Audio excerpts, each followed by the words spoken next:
Welcome everybody to Mind Science TV. Here we are again. Every week I sit here and say I've got someone fascinating, and guess what? I've got someone fascinating. So that's what we try and do. We try and bring you these wonderful people. And so let me introduce you to the man who's looking around for the fascinating fella. And this is a really interesting bloke named Bruce Ecker. So Bruce, I just have to say welcome to Mind Science TV, and thank you so much for sharing your time with us. Well, thank you. I'm delighted to be here with you.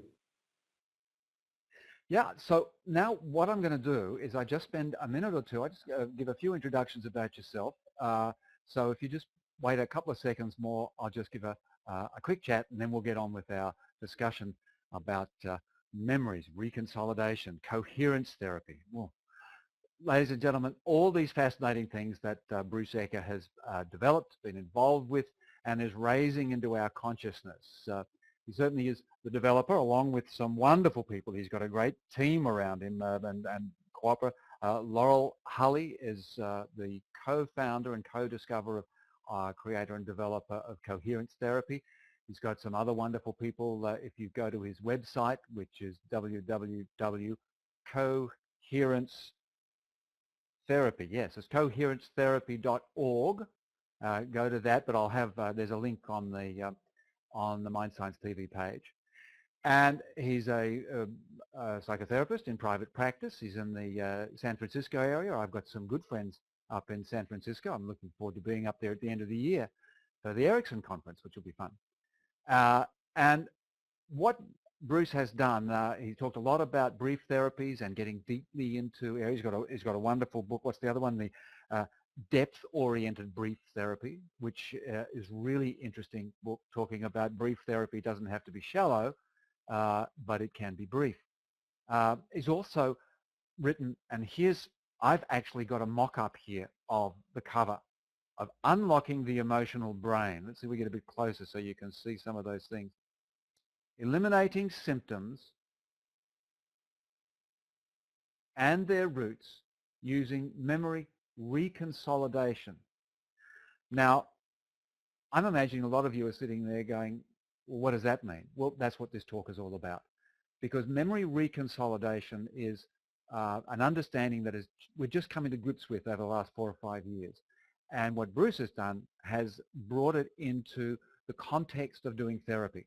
That's what we want to talk to him. Coherence therapy, reconsolidation. Let's get on to Bruce. Well, there we go. That's the chat about you, Bruce, and a plug for a book. Now, the book's not out yet. It's that's not out. When's it coming out? September 2012, late September, we expect. Fantastic. I think people will be watching this interview in August. So now I've been into Amazon and I've seen it there, and it's up for pre-orders. So, you know, everybody go in there and get your pre-order, which is good because you save a few dollars, which probably sends Bruce broke, but not to worry. That's the way it goes. So that's September. Now, how long has this book been in the making? Oh, about 4 years. This book was a journey for us. The vision of what this book would be kept evolving, and really led us into territory we didn't know we would wind up in. The book really does 4 different things that we feel are significant. It not only describes how the use of the reconsolidation process by therapists can create a sizable increase in the regularity of getting deep lasting therapeutic breakthroughs in day-to-day practice. So there's the effectiveness and satisfaction aspect of the book. But in addition, what evolved was that this reconsolidation in therapy framework, which does not belong to any one system of therapy. You know, it belongs to the brain and the mind. And so a framework of psychotherapy integration developed that we feel could have great utility across the field. There seems to be emerging, as we describe it, a unified view of psychotherapies of transformational change, deep, lasting, fundamental change.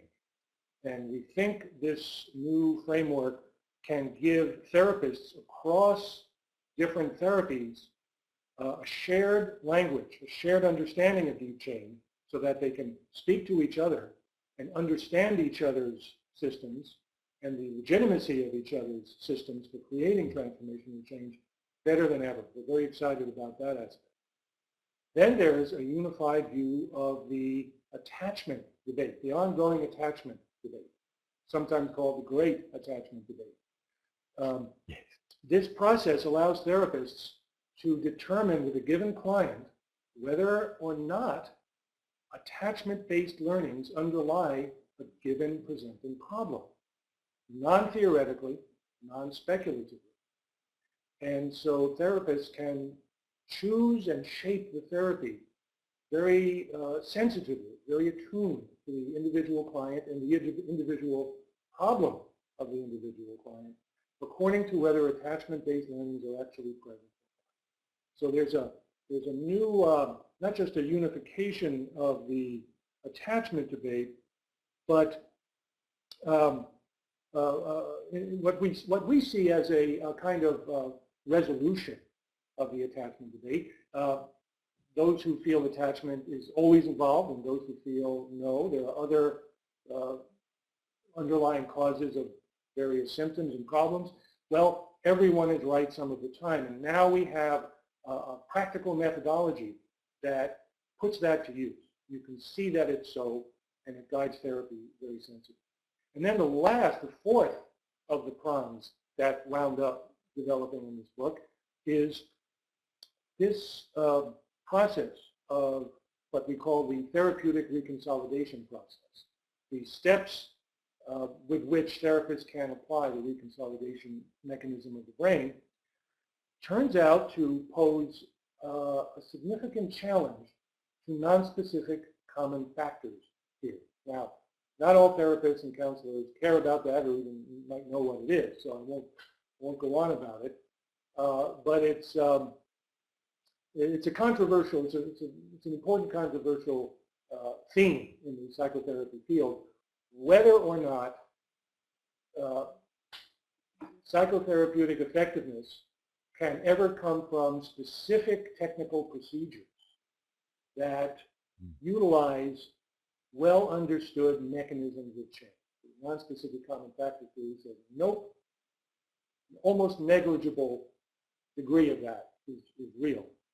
And that empathy, the alliance, the repair of ruptures, etc., is what has most of the effect, 85% of the therapeutic effect.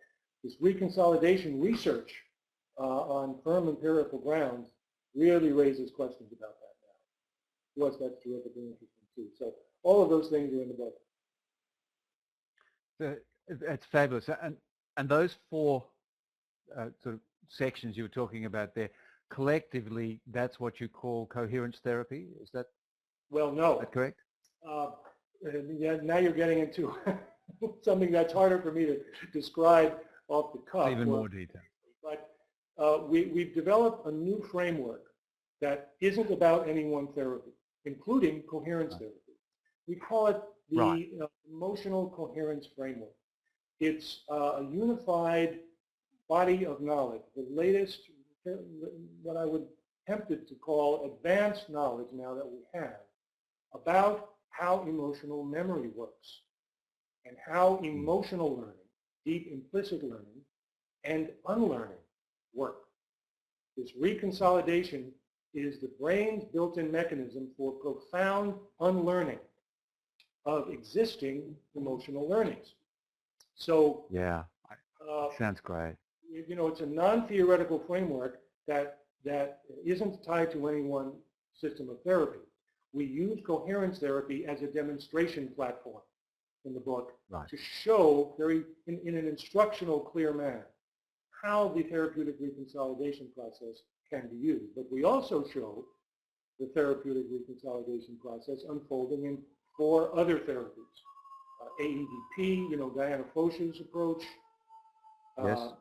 motion focused therapy, EFT, EMDR, and also IPNB, interpersonal neurobiology, Daniel Siegel's approach.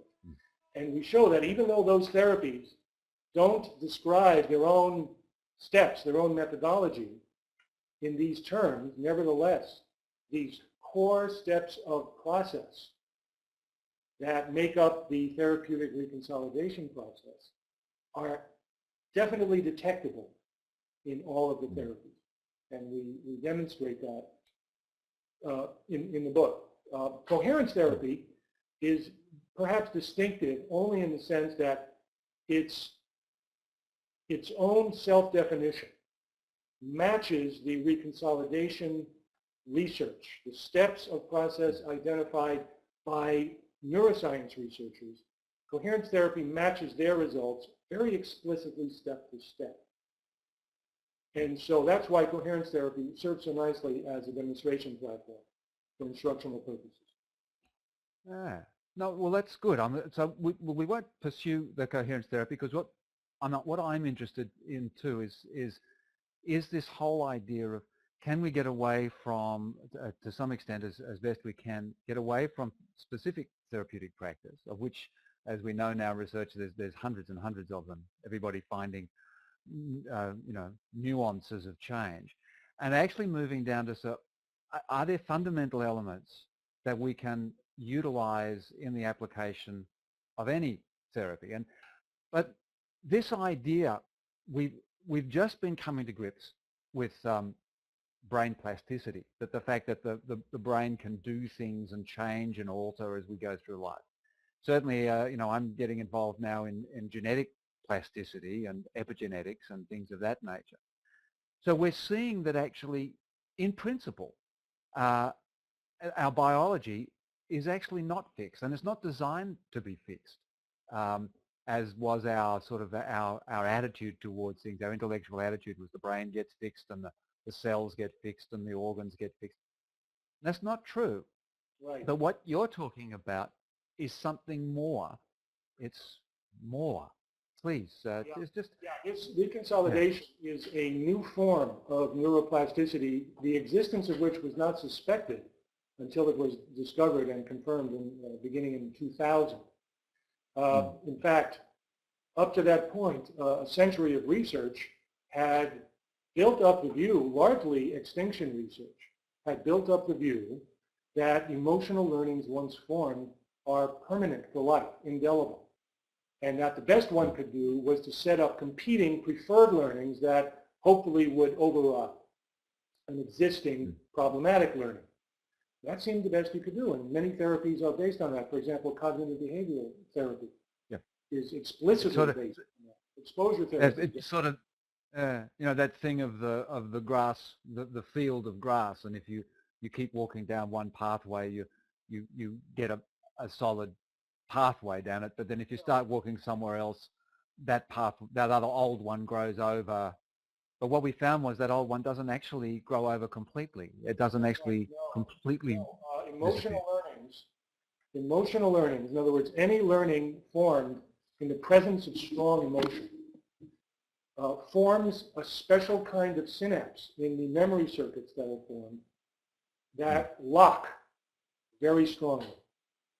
The neurons that are joined together are locked together permanently for life unless, now we know, unless this very special sequence of experiences occurs that unlocks them. That's what reconsolidation is. Reconsolidation allows new learning to erase a target learning, an existing problematic learning. Of course, the brain is so plastic that any new learning changes the brain, as we hear about so much in the therapy field now. It's true, of course. Any new learning changes the brain. But transformational change occurs when new learning dissolves an old learning that's problematic. Otherwise, new learning sets up separately and competes against the old learning and doesn't compete well, because the learnings we're talking about are problematic learnings that are emotionally very charged and urgent. And as a rule, they are much stronger than the preferred new learnings that we set up in therapy, and relapses occur when the competing type of setup is in place. Reconsolidation allows us to knowingly and deliberately and controllably and consistently now, that's the whole point, use the brain's rules, follow the brain's requirements for unlocking those synapses and creating new learning in such a way that it directly, as some of the neuroscientists say, updates or rewrites or erases the target learning. That's transformational change. And that's what this is all about, putting that process in therapists' hands so that a new level of consistency of creating this deep, lasting change. You know, I think it's what we as therapists thrive on, or most. We gain our greatest satisfaction from those sessions where a deep shift occurs that results in a falling away of long-term distressing symptoms in a permanent manner, and a person experiences an actual liberation from something that has had a vice grip for a long time. That sustains us as therapists. You know, we need more of that ourselves because this is hard work, right? So, you know, we three authors of this book have experienced this great increase of reliability and regularity of having those kinds of satisfaction of therapeutic breakthroughs. We've been teaching this now for almost 20 years, and we know it's teachable. We have plenty of therapists who are out there doing this. In fact, the part 2 of the book, as you've seen, is contributed case studies, somewhat longer studies than the examples in part 1 of the book, from therapists who've learned this from us and are doing it, and you can see how well they're doing it. Beautiful, beautiful work. So to us, it's a very exciting time in the field. And I think there's a few things because I'm kind of hoping that people listening are not so much confused, but a little sort of going, oh, I'm not quite sure what they're talking about, because what we're doing is challenging a lot of historic understanding and a lot of historic feelings about stuff. I mean, 1 or 2 comments I just want to make before I'd like to ask you to give us a bit of an example, because I think that might help. Examples always help. But as you know, I'm doing another course. I don't know. I started late in life, so I'm learning as I go. But I got accepted into Sydney University here, which is in the medical department, and we're in the brain and mind sciences stuff area we're talking. But we talk mostly about rats and various things. And so we were talking about this concept of reconsolidation a while ago, before I got a chance to look at your book. So I was sort of aware of what we were doing, what you were talking about. And one girl put up her hand in the class and said, you know, what are we doing? Are we erasing people's memories? You know, this is really bad. You know, we don't have the right to take people's memories. But that's not what it is. It's so hard for us to understand the different layers of approach. Our autobiography stays the same, but what we're talking about is the associations that we make with events. And that's what the brain does. It associates things. And it will associate a fearful concern with a fearful concerning event as a self-protective measure for the future. So it's a very healthy thing to do, but it just can really muck you around. I think as we get into perhaps an example, as you're suggesting, it might help illuminate those points in a way that makes it real and clearer. Because we've given them a context. The abstract remains a bit puzzling or blurry intrinsically. So, well, should I try to do that? Should I launch into an example? Can you do that? No, I think we've given them enough theoretical background for them to go autobiographical memory, reconsolidated, extinction, memories coming, memories going. Please God help. Really? Yes. This is difficult, challenging work, and it is humbling. All right. Let's see. I think a good example would be, okay, the fellow. There's a few good ones for this purpose to choose from, but I think I will go with the fellow that we call Jason for the purpose of this example. He was in his 50s when he came to see me, and his problem was that despite his own intentions for quite a long time now, to the contrary, he has been changing jobs and careers every couple of years for his entire adult life. Wow. And at this point in his life, in his mid-50s, he is getting pretty upset about how this has prevented him from really mastering any one area, because he's never, gotten really good at anything, as well as capping his income at a fairly low entry level in every field. So it's had quite real material effects on his life and lifestyle. And it keeps happening, despite, him having noticed a pattern and wanting to change it. It keeps happening. And he sort of almost getting desperate about pulling out of this pattern before it's too late. So now, I do coherence therapy. That's what I do. So this example will be an example of coherence therapy, but we'll use it, as I mentioned, as a demonstration platform to make broader points about emotional memory and emotional learning and the therapeutic reconsolidation process. As soon as I received from Jason that description of the symptom, and that is step one, acquiring from the client a clear enough, specific enough description of the problem or symptom as experienced by the client, some experiential particulars. So his job changing every few years is the pattern that we need to get to here. And in coherence therapy, we immediately, having identified the symptom or problem pattern, immediately begin an experiential process of bringing to light, out of unawareness, out of the implicit knowledge library of the client, so to speak, what personal living knowledge, what compelling emotional learnings are actually making this job changing an emotional necessity, an adaptive, perhaps self-protective. We don't want to narrow down the possibilities too soon, but that's the kind of thing we're looking for. What emotional knowledge that he formed in experiences earlier in life makes this pattern that he truly suffers and wants to be rid of in some unrecognized way actually an emotional necessity. So here's how I did that with him. We have an array of different ways of going about that discovery work, that retrieval work that brings this material into awareness. I remember with him, sitting there in moments of choosing between two different avenues of doing this process. One was a straightforward approach. It's not even really what I think of as a technique. It's a direct empathic eliciting.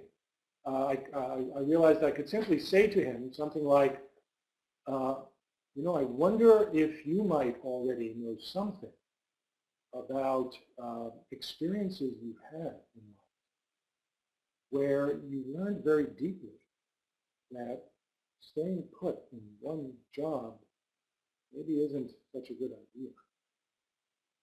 So, that was one, you can see how that would begin to bring his attention down into the right area without my interpreting what's there to find. You see, coherence therapy is very directive on a process level, but not directive at all or leading on a content level. We guide the client to go to where the relevant material is, bump into it experientially, and articulate it, and as the therapist, we learn from the client what this material is made of. So that was one possible way to go. Another was one of our discovery techniques that we call symptom deprivation. I realized I could also guide him into an imaginal experience of staying in one job years. I could have, coached him or prompted him with descriptions of, it's been 2 years now, and we just had an annual review, and it was pretty good, and we just got a raise, and this looks like it could really hold longer term and be a good thing. And, you go home that evening and you tell a few friends about the good news. You let them know you're really in this. See what I mean? This isn't just cognitive work. This isn't just thinking about. This is really experiential engagement with the material. That symptom deprivation, in other words, having a real experience of being without the symptom. Well, if indeed a symptom is emotionally necessary, then what's that mean? It means being without the symptom is going to bring something unpleasant, unwelcome, uncomfortable.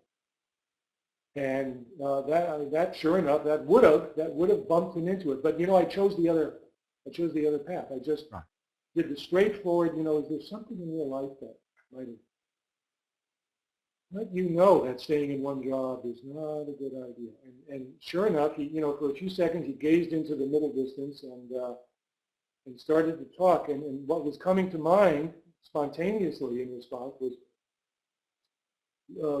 fairly vivid memories from childhood, scenes of being a little boy, and the family lived in a small East Coast industrial town, one or two big companies, and most of the men in the town work at these companies, and assembly lines and all that kind of experience.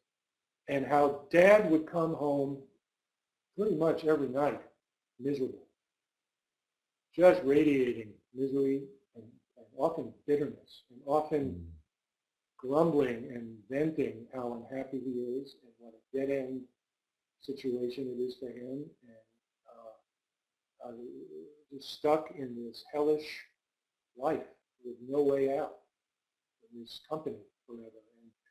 And for little Jason, how children, how vividly they feel the parents' emotional states. And yeah, absolutely.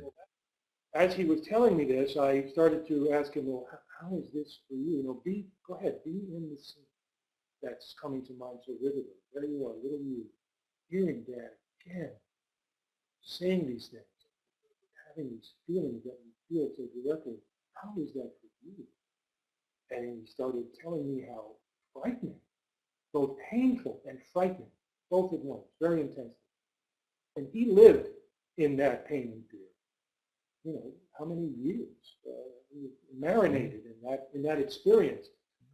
And as we unpacked that, and a moment came where I said to him something like, so there you are, there's little you, immersed in that.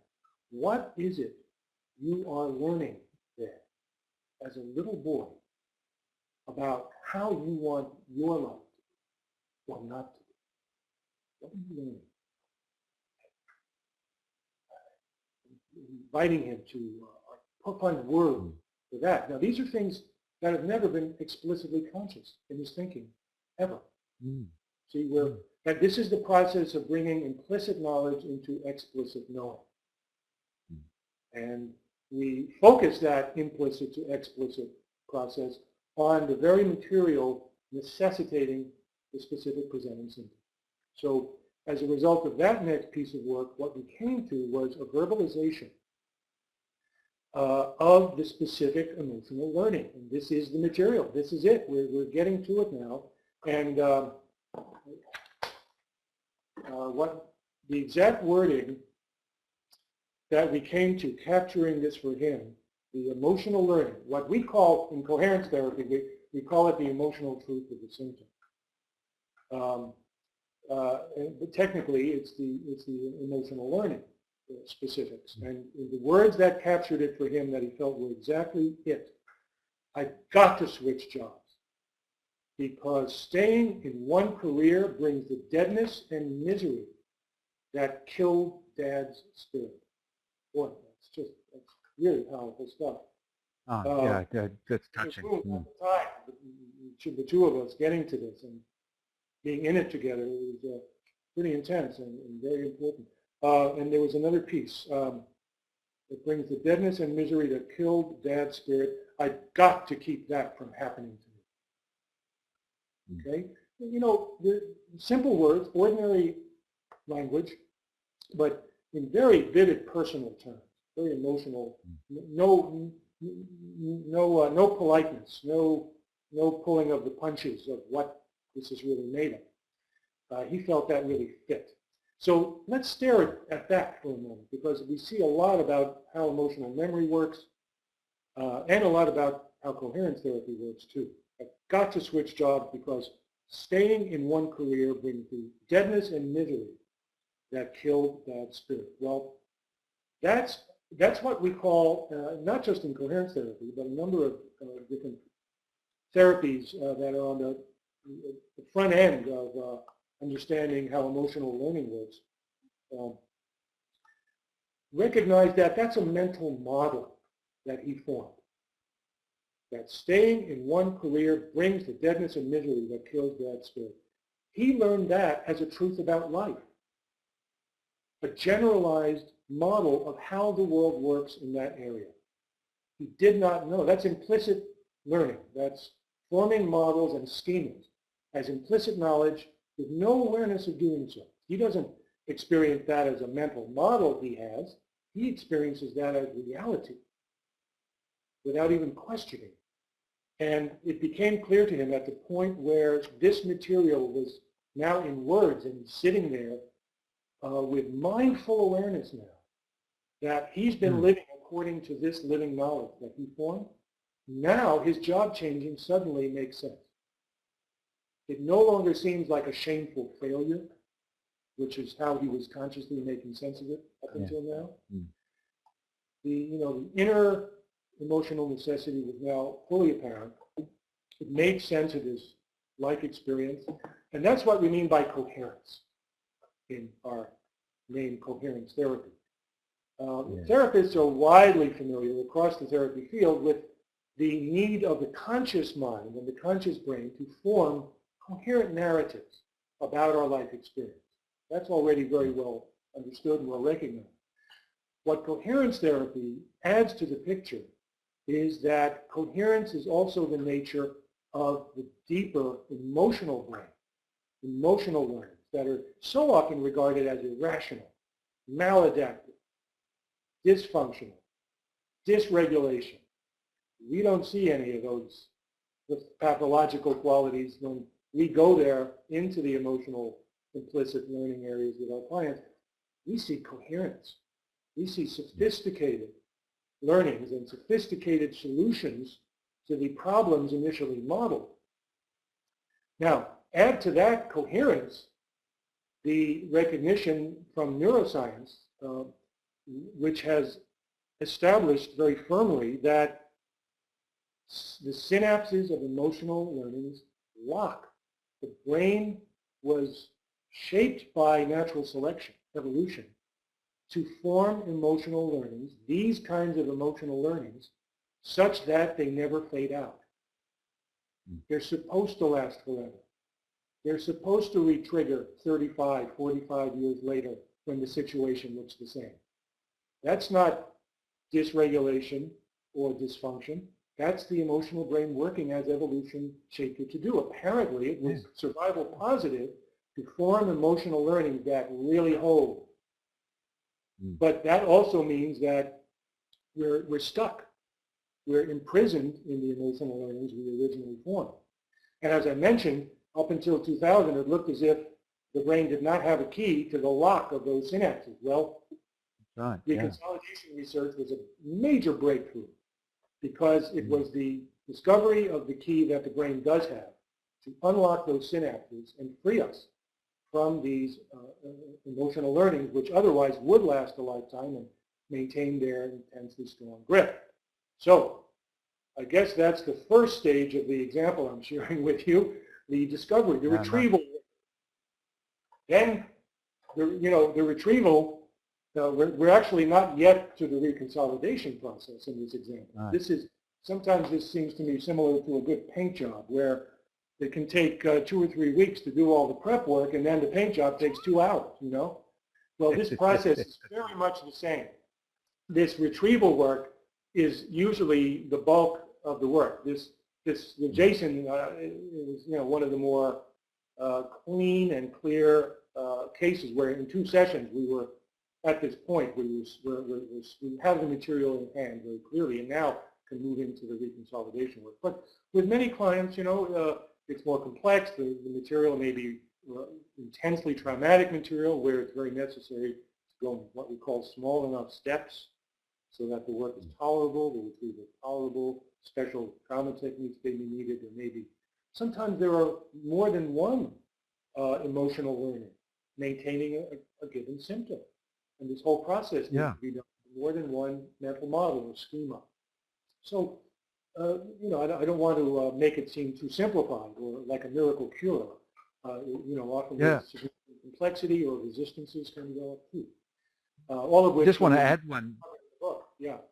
Just want to add one in there, Bruce, which I think is interesting in the context of brain plasticity, because I've just had a couple of clients, one in particular, that also presented to me a situation. I mean, the term I use with clients, which they rather like of this thing, is an untrue truth. And you argue this untrue truth. And what the brain will also do is it'll get ideas, it'll get associations, but in some clients, the brain will actually not develop in certain areas. It will not form the developments and the relationships, particularly in the sense of appreciating other people's emotions, that temporal parietal junction area there of figuring out how other people think, because it's not safe to think what other people are thinking because they hurt. So that's just another reason why it can take some time. Sometimes you actually have to rebuild their brain to a point where they can actually start, which is interesting as well. The approach we take to that particular dynamic or situation in coherence therapy is somewhat the other way around. If we see that a person is lacking certain functionalities or learnings or knowings, we immediately assume that that lack is emotionally necessary, as you just, I think, suggested, actually, as part of what you just said. And rather than try to build up that capacity or resource, we don't do that. Because if indeed the lack of it is emotionally necessary, in some way that's not yet recognized or explicit, to try to build up is to unwittingly fight that part of the person that knows I better not do that.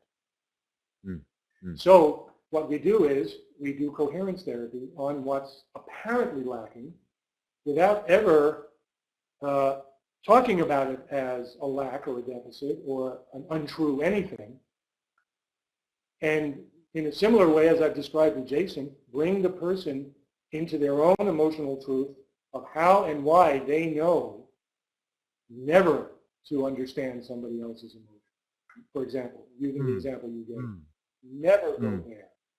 And to unpack and bring out what they know to expect would happen if they did, right? That they learned in certain ways back when.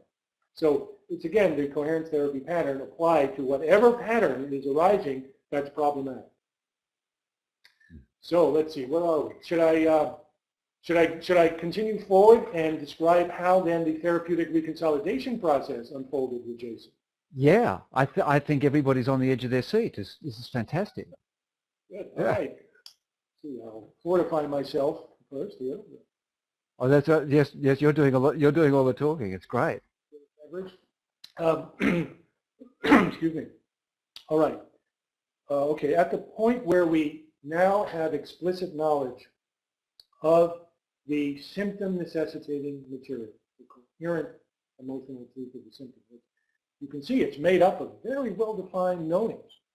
And the model of the world that it's made of is very specific, and that always turns out to be the case. These things seem blurry and mysterious from the start going in on it, but once the retrieval work is adequately carried out, these emotional learnings are very well defined.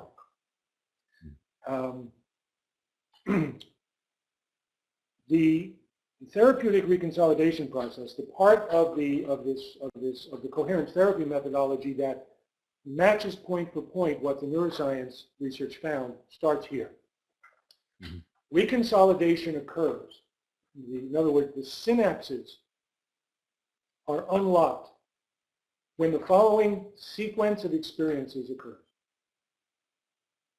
First, the target memory or emotional learning needs to be reactivated. And that means what therapists all, at least intuitively, know it means. Some cue, some trigger, some piece of the original perceptual setup needs to be presented such that that particular mental model or schema or emotional learning activates, swings into action, okay? Creates an emotional state as well as a tendency to perhaps certain behavior, certain moods or thoughts. Reactivation. The neuroscientists call this reminding. Therapists tend to think more in terms of reactivation, retriggering. That's the first experience that the brain requires to launch reconsolidation and unlock the synapses. But the reconsolidation research has now shown decisively, with many replications, that reactivation alone does not actually launch reconsolidation. And as an aside, I'll mention that there's actually some confusion about that still, even among the researchers.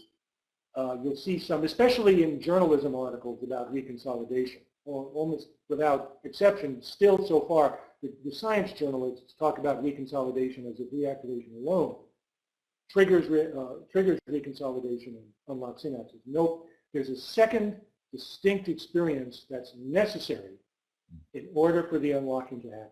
And that is an experience while the target learning is reactivated, an experience of what the neuroscientists call a mismatch, something that is at odds with what the target learning expects to happen or expects about how the world works.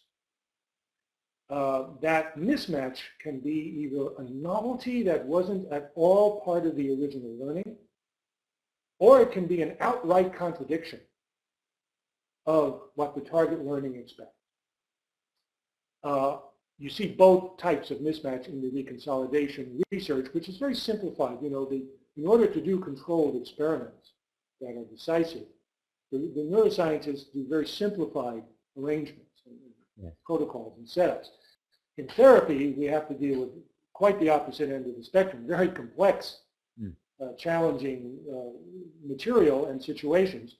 And what we find in our almost 20 years now of experience with coherence therapy with this process is that we look for an experience that's an outright contradiction of the target material. And we call that contradictory knowledge. So the search for contradictory knowledge to use to create this mismatch experience, this side-by-side experience of the reactivated target learning and a living experience of something else that, wait a minute, both cannot possibly be true. That's the nature of the mismatch experience.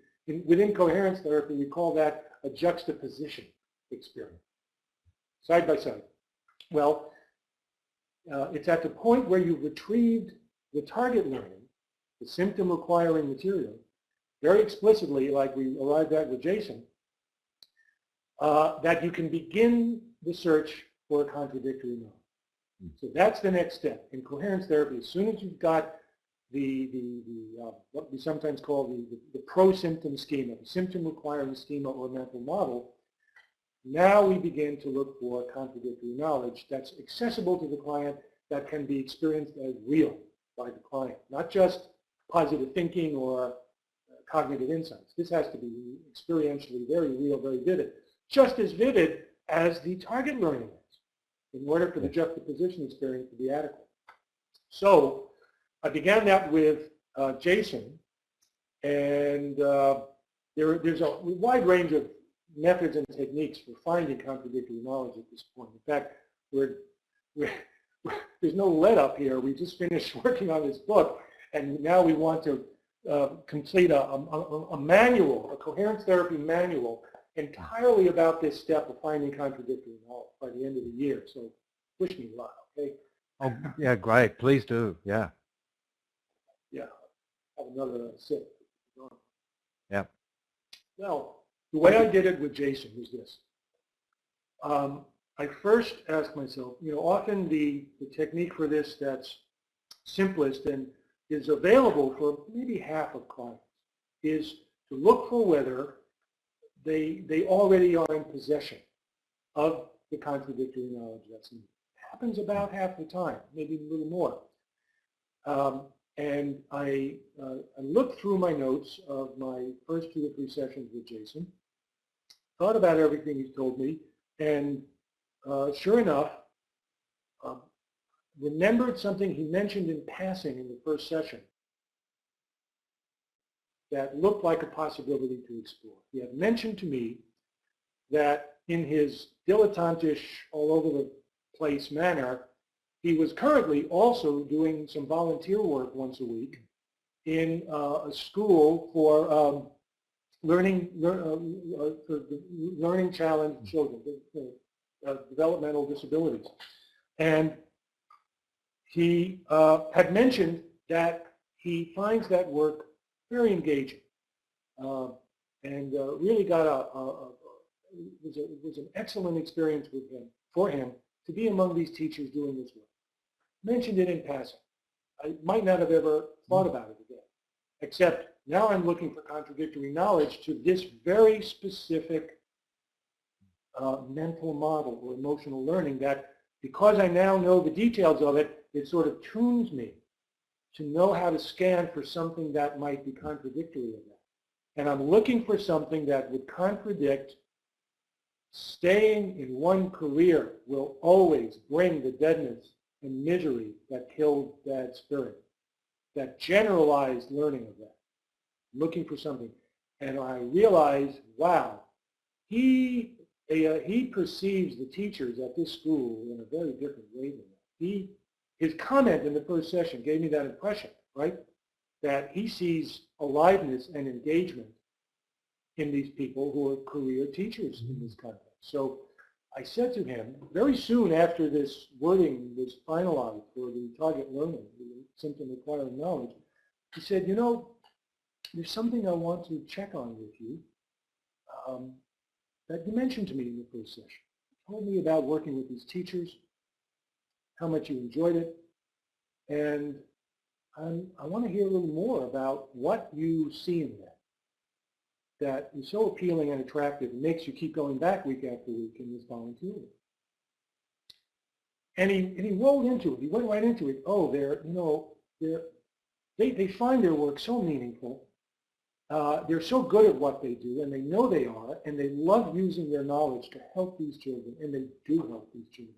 And I see it. And I see how much it means to them to help these children. And it's hard work. They go home tired, but I can see that this is terrific for them. And I said, you know, he's describing this to me, and I can see he doesn't realize he has contradictory knowledge, because the brain's separate memory systems hold these things in completely separate compartments. And these juxtaposition experiences won't happen by themselves, even though all the needed material is right there. So with his description of these teachers, I felt we've got it. This looks like really vivid living knowledge that's directly contradictory. So at that moment, I shifted into this sequence of experiences that the neuroscience research has chalked out. I used empathy. This is normally how we do it in coherence therapy, using just direct empathy to set it up, and you'll see just what I mean. So Jason, tell me if I'm understanding correctly what I've learned from you. One part of you is so clear that staying in one career on and on and on will necessarily, definitely bring any person or any man into the kind of deadness and misery that you saw so closely in your father. And that's so real to you. And at the same time, and now you see I've reactivated the target knowledge with that. My empathic tone is bringing him back into a re-experience of it, not just thinking about it, re-cueing it. And then I segue very naturally into, and at the same time, you have such close-up knowledge of these teachers in the special education school and how enriched they feel in their work, which they stay in year after year after year. They're so committed to this work.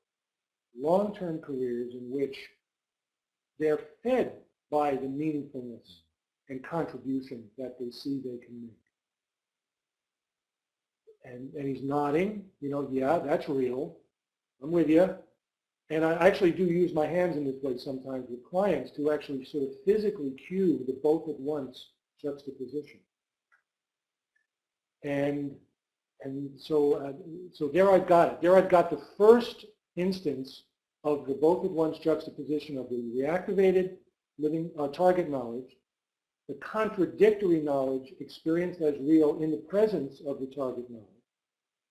And so that's it. That actually, according to the neuroscience research, the synapses of his emotional learning should be unlocking as of right then and available to be rewritten by the new knowledge. What we do in coherence therapy for step 3 of the process, which is a few repeated doses of the new knowledge to rewrite the target knowledge, is we simply repeat the juxtaposition experience empathetically several times, 2, 3, 4 times if possible. So number 1 is done.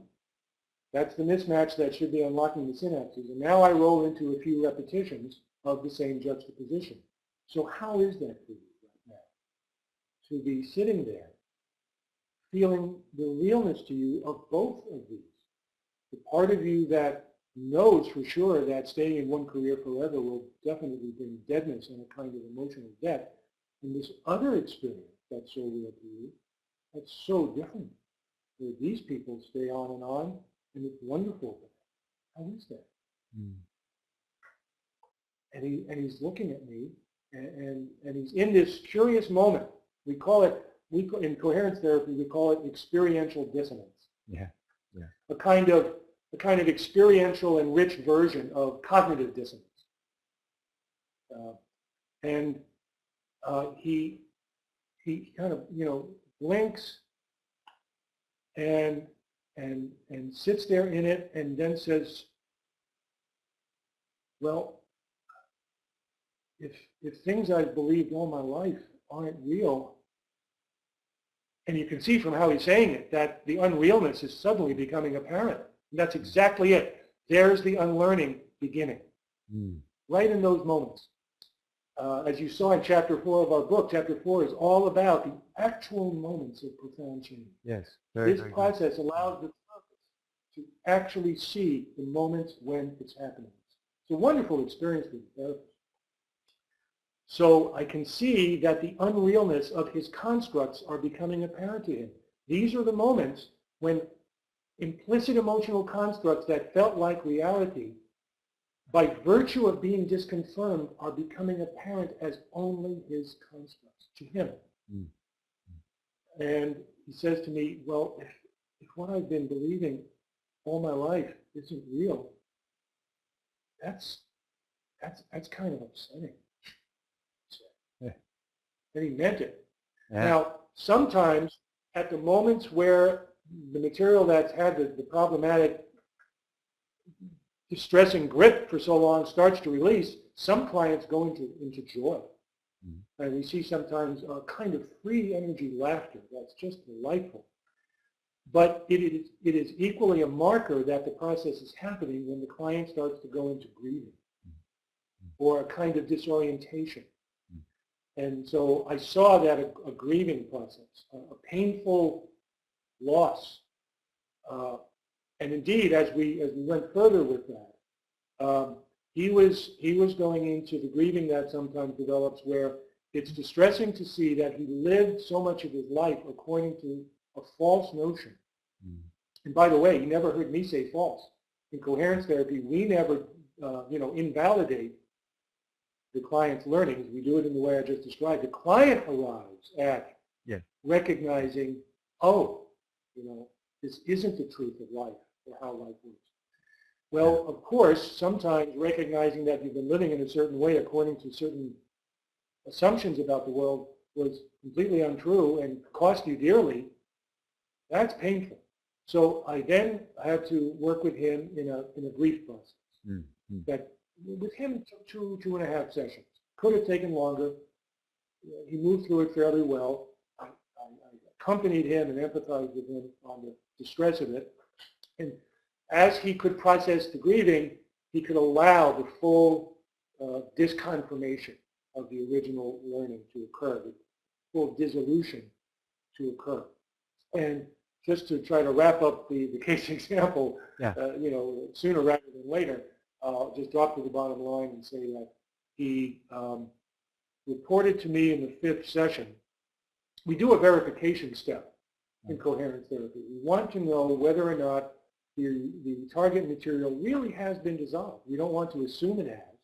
So we deliberately try to guide the client back into a retriggering of it. And I did that. He came in and said a few things about how it doesn't feel the same anymore, and he now wants to apply to be a special education teacher, and he feels like he could really see that as a career. And I said, well, that sounds great. It sounds like the shift you've been looking for, but come on, tell me, what about this other part of you? Let's check in with the part of you that knows that if you really install yourself in a career like that, it knows what's going to happen. You'll wind up as unhappy as your father. What about that? Making it clear that I welcome hearing about the part that really still feels it's true. And, he's feeling around for that inside, and he comes up empty-handed and says, I don't feel any of that now. It feels like it's okay. It's okay to have a career.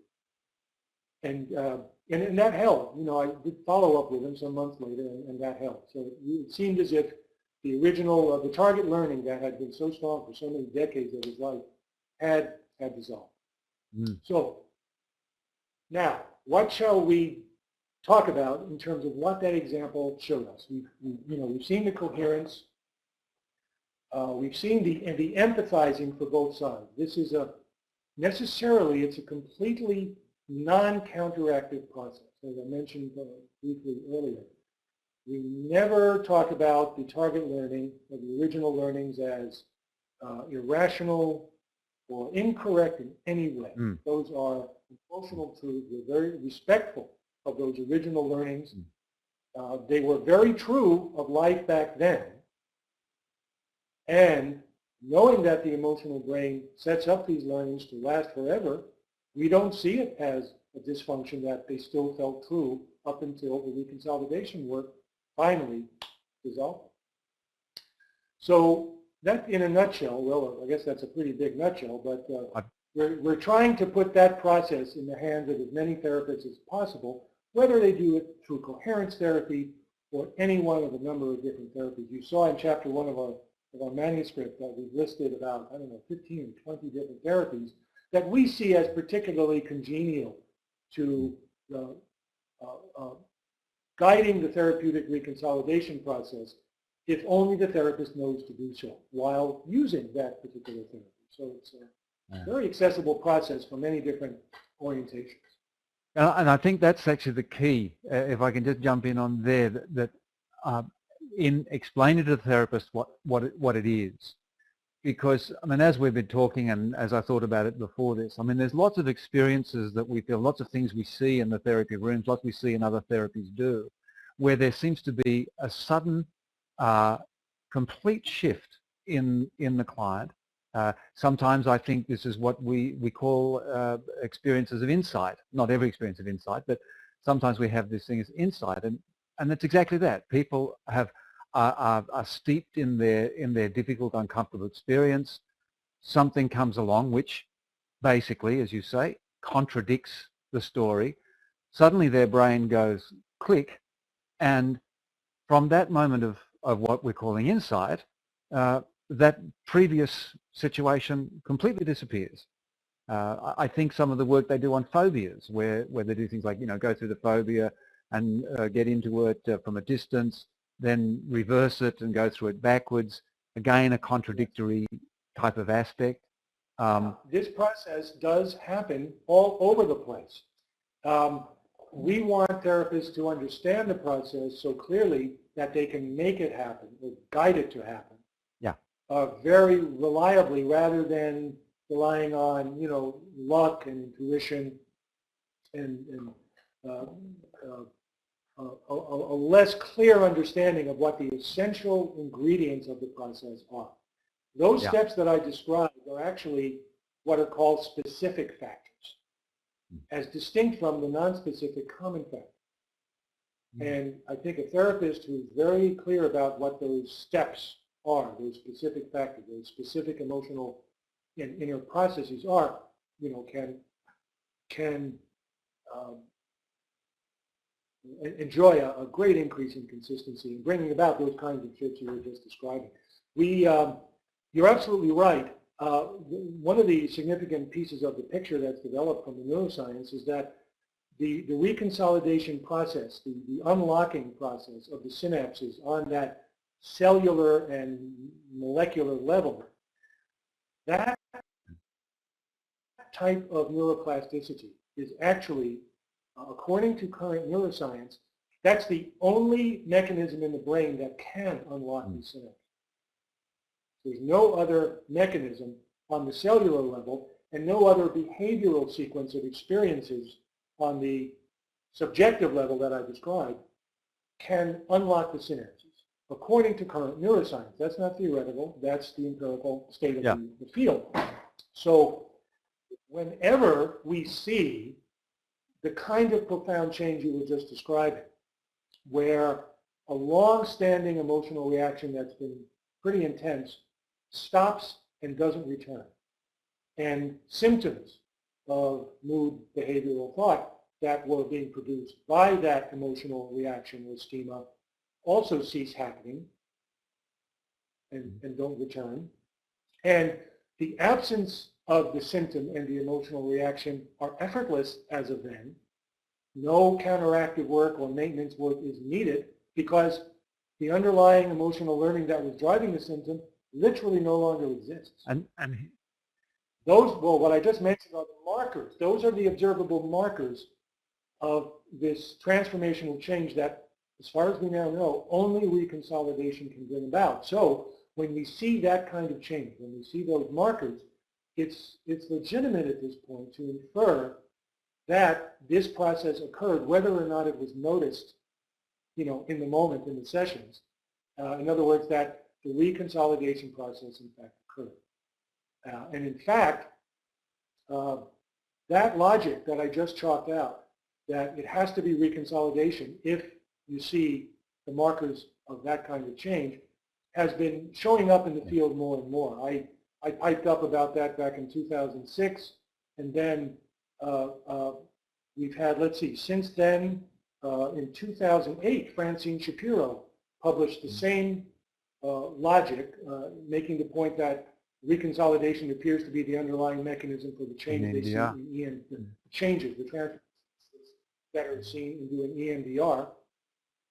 And then in 2010, Leslie Greenberg, one of the co-founders of emotion-focused therapy, published an article in which, similarly, he ascribed the transformational changes they see in EFT to the reconsolidation mechanism. Again, according to the same logic that when you see that kind of change, it has to be reconsolidation to our best neuroscientific knowledge. No, I think what's interesting here, Bruce, is that going back earlier on, something you said which is quite true in the sense that we develop these emotional memories and emotional associations in order to protect ourselves, and what we thought was they were lifelong. But it was an evolutionarily necessary development. It was a survival benefit. But the reconsolidation is also a very complex and biologically integrated activity, biochemical activity. I mean, we have protein synthesis. So this too. Yeah, it's intrinsic. And so this too was an evolutionary beneficial aspect, I think we can suggest, is that certainly laying down emotional concerns and fears and preparations for the future was important, but it was also important for survival that when things changed, that we changed into a new frame. So isn't that fascinating? That, well, I think all of us who are interested in the brain and fascinated by it have read all over the place that the brain's complexity is so vast, and the brain's redundancy. It has so many ways of doing the functions that it needs to do.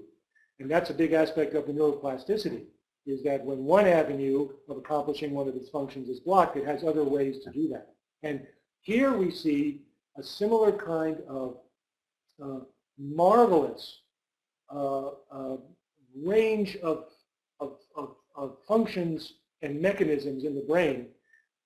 Evolution formed a brain that has these two very different ways of using new learning for adaptive needs.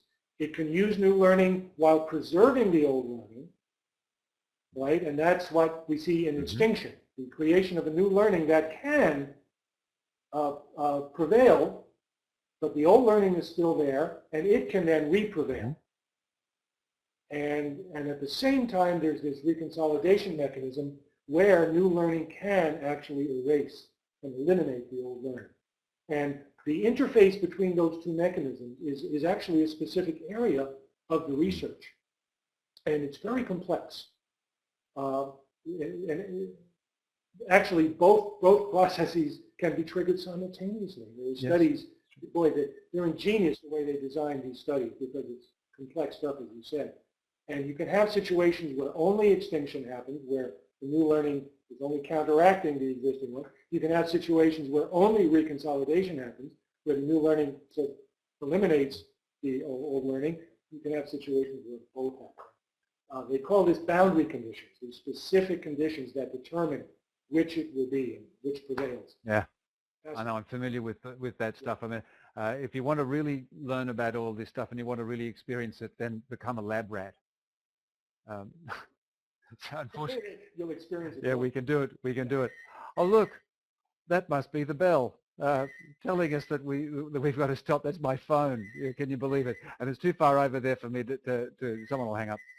So I guess we will have to take that as our cue to go. I mean, everybody back out there, we've had this long conversation of just such depth and intricate description.